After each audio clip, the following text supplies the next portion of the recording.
All right, 3, 2, 1.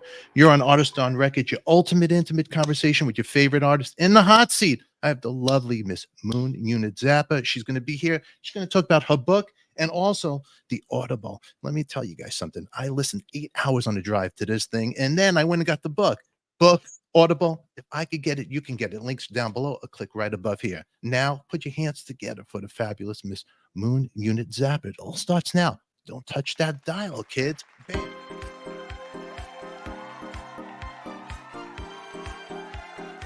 It's like you're on the Love Boat with me.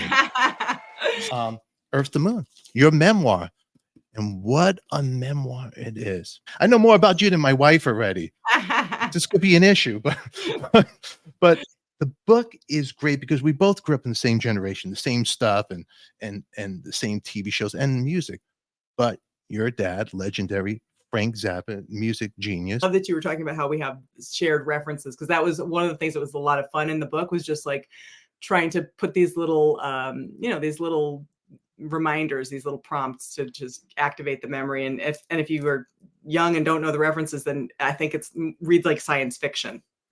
There were so many bands that I didn't get to talk about. The Unforgiven, I don't know if you were aware of that band, the Vandals. Yeah. I was following the Vandals around for a while. I mean, they were just so, I saw Guns N' Roses when they were just a club band. So it was an exciting time growing up in Los Angeles. But you living in Hollywood, that time, that era, when I was a kid living in Brooklyn, I would always want to know what Hollywood was like, the movie Foxes, and I vision all this stuff, and wow, it's so cool, Hollywood. But here you are living, your dad's Frank Zappa, first of all, and it can't get more wackier than that.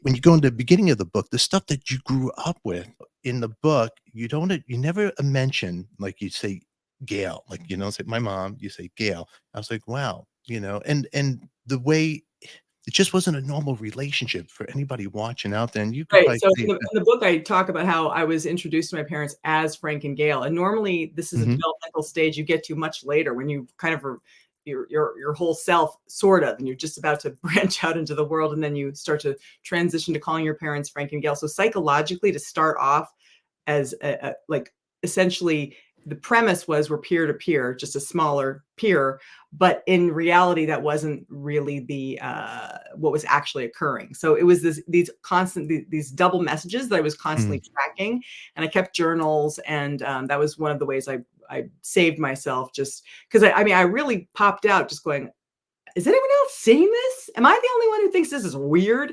So I was essentially the conservative Michael J. Fox character from Family Ties in my own family. So I felt like a fish out of water in my own family and then out in the world, because nobody could relate to the dad I had. So yeah, it's why. So it's almost like, would you say you were the Marilyn of the Munsters with the Zappa household?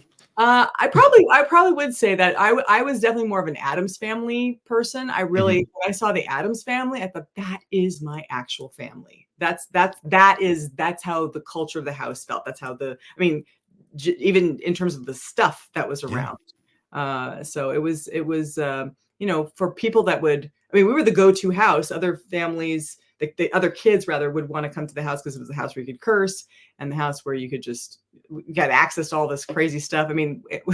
I laugh when people would baby-proof their houses. Our house was like the most dangerous place for anyone to be. It was just sharp corners and magazines with cat piss stacked in piles. Gail went through many phases. She was one person when Frank was away, and one person when he was present, and then she was another person entirely when he died. So the story is kind of I think you get a sense of Frank when he's there, and then the absence of Frank, and how that's wild. And then the house is essentially another kind of a character.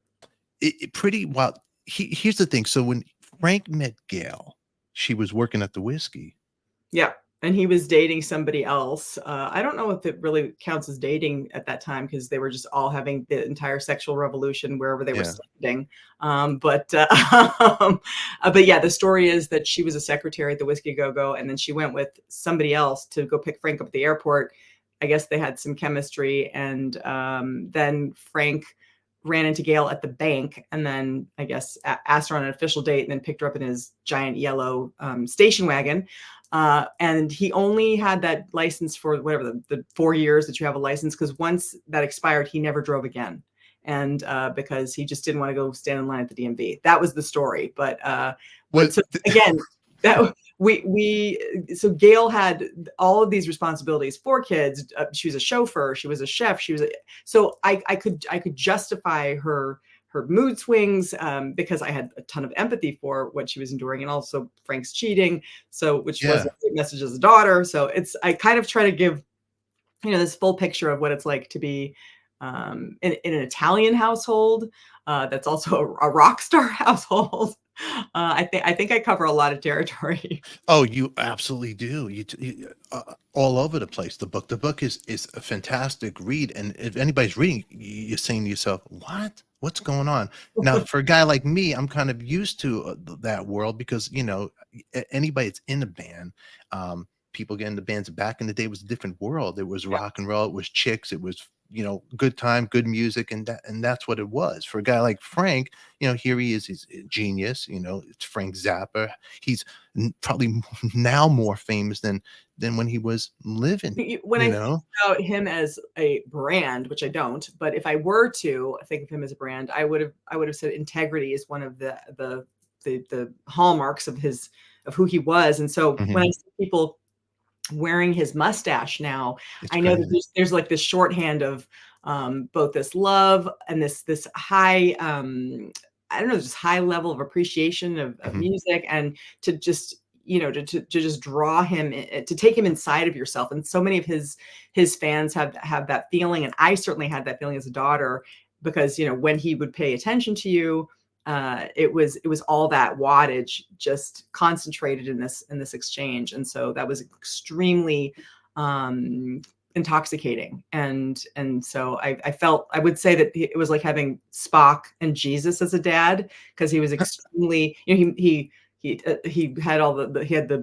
masses, the flock that he would sermonize to with his guitar. And then he just did not waste one drop of energy, he just could not do small talk. He would just reduce things to their essence. And again, he did not do drugs. He did not drink. He was, maybe a glass of wine a couple times I saw him in a year, but he just did not want anything standing between him and his creativity. And so that's another thing that I think is part of what people love, that he just had that pure connection to himself, and he let the creativity be what it was. He just kept following those impulses. And I think that still is inspirational to people. It's now Frank Zappa, it's like Star Trek, yet it's a cult following now. Let me ask you, writing this book, did you get any, because some people will be going, oh, she's saying these stories about Frank, it's about the music. Do you get any kickback from the fans? I mostly received letters from male fans, and it's accessed, if they're dads now, they feel they want to parent better. If they're connected to the music, it just kind of gives the music another dimension. I think that they're accessing feelings that they maybe didn't want to experience, but they're kind of like in it now. And the women that are writing really just they can really identify with, again, that living in a patriarchy, in a bigger patriarchy, because we're still in that conversation, in that dance. Another aspect of the story is like there's trauma. I guess that's the shorthand for how I'm framing it, but it's when it was emotional and psychological interactions that I had with Gail. And again, I attribute it to her own frustrations that she couldn't express, being opposite this guy who was a genius. And the other part of that is, I asked the audience to go on the journey to say, is genius worth the collateral damage to the family? Because when I hear the word genius, I think of whose backs is the genius standing on to get that work done. And I know it's kind of like a shorthand again for getting off the hook for all your other flaws because you're a genius. And so I question that. Oh my God. everybody, the Moon Unit Zappa. She's beautiful. You guys are all beautiful. Make sure you post your comments down below. Subscribe, give us a thumbs up, and we'll catch you all later. Who loves you, baby? We do.